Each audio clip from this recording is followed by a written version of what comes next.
Chapter 6. In one word, Elokim. The name of God, Elokim. So, where are we? We're talking about God has two attributes that he uses to create the world. Chesed and Gvura. Kindness and restraint. Kindness is the Shem Havaya, as we've explained previously.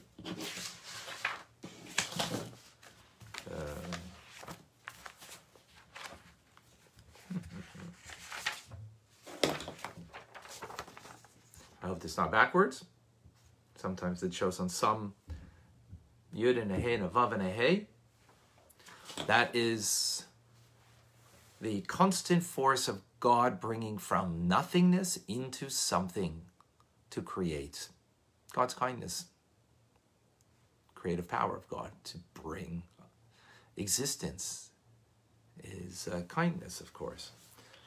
And Elokim is spelled Aleph Lamed He Yud Mem. The numeric value is 86. 86 is a numeric value of the same word, HaTeva, which means nature. So the name Elokim is the restraint, is the holding back on the infinite light, the infinite creative capacity of God, and to infinitely restrain it. To restrain that light. Why? As we've explained. Because if not, then the infinite light of God would be so powerful that we would not be able to be independent individuals.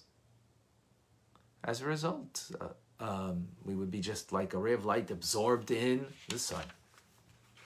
So we need the sheath, the shield of the sun, the protective shield of the sun, in order that the sun could give us life.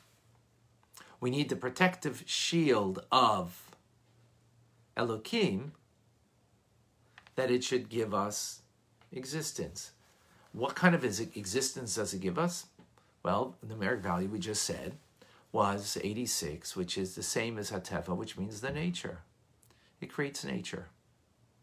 It creates the nature of this world, the laws of nature.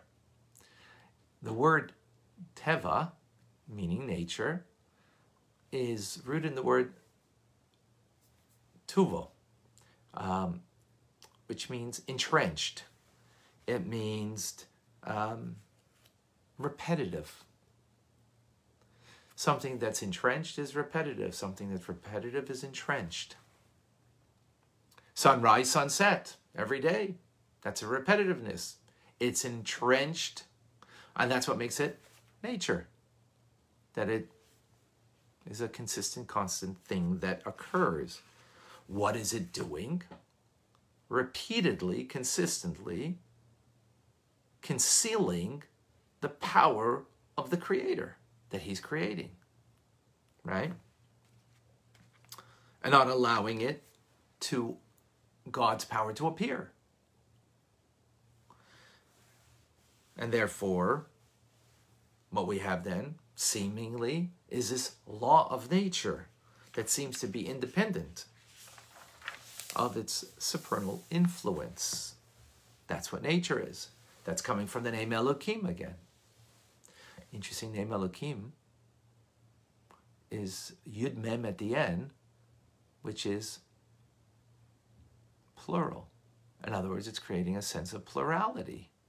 I mean, nature, because many different things in creation, away from that oneness of the light of God is bringing constantly into creation from Shem Havaya, right? It's protecting, it's that sheath. And again, why is it doing it? In order that it should shield that light of God that is too powerful, that would then make us completely nullified to God. So this quality of gvura, of tzimtzum, of contraction, right, that is shielding.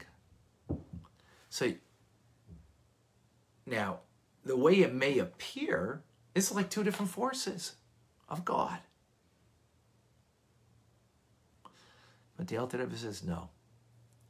Not only in their root source are they united as one, but even as they express themselves in creation, they are also one. How so? Even though one is a force of creative power of revealing the light of God, and one is restraining that light, concealing that light. So now, of course, there's only one God, so but how do we understand the concept? So the concept is that ultimately, the restraining force of God is God's divine kindness. Because if it were not for that, we wouldn't be. So that fact that there is holding back the light is indeed gvura as it's included in chesed. The restraint, how it's included in divine kindness. Let's use a metaphor. Tomorrow we'll have another metaphor, but we'll use one now. Glasses, right? So they enable me to see, to see better for sure, right? But what happens when you go outside? Strong sunlight. I'm going soon for our services. And you look up in the sun. Oh my gosh, it's going to be blinding with these glasses. What do I need? I need to tint them. They need to have shades. They need to be sunglasses. What is the shaded glass doing? It's taking away some of that light. So the sunglasses are, in fact, a real kindness, that the light that is of the sun I can entertain in my life, and it's not going to blind me, which it would if it wasn't there with that restraint of that tinted glass. So likewise here, the Shem Elokim, it's on two different forces that are vying, or two different forces that are expressed in creation. It's gevura, the way it's a part of chesed. Restraint, the way it's part of the divine kindness that allows us to be. To be separate from God, in order that we can, of course, rise above, as we've mentioned many times before, the human condition that God has created, that as we perceive it, and to have a glimpse, have an understanding of God's perspective, and therefore strive to be connected on a divine perspective.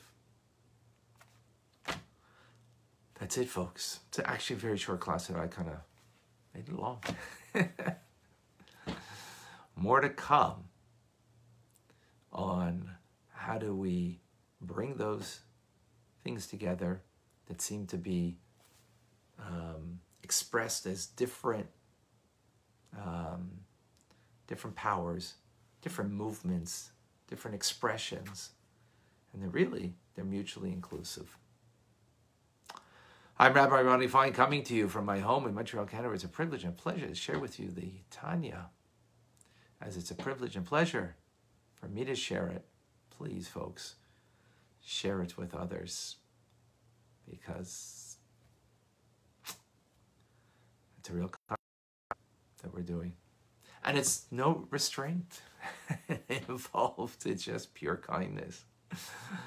Have a wonderful day.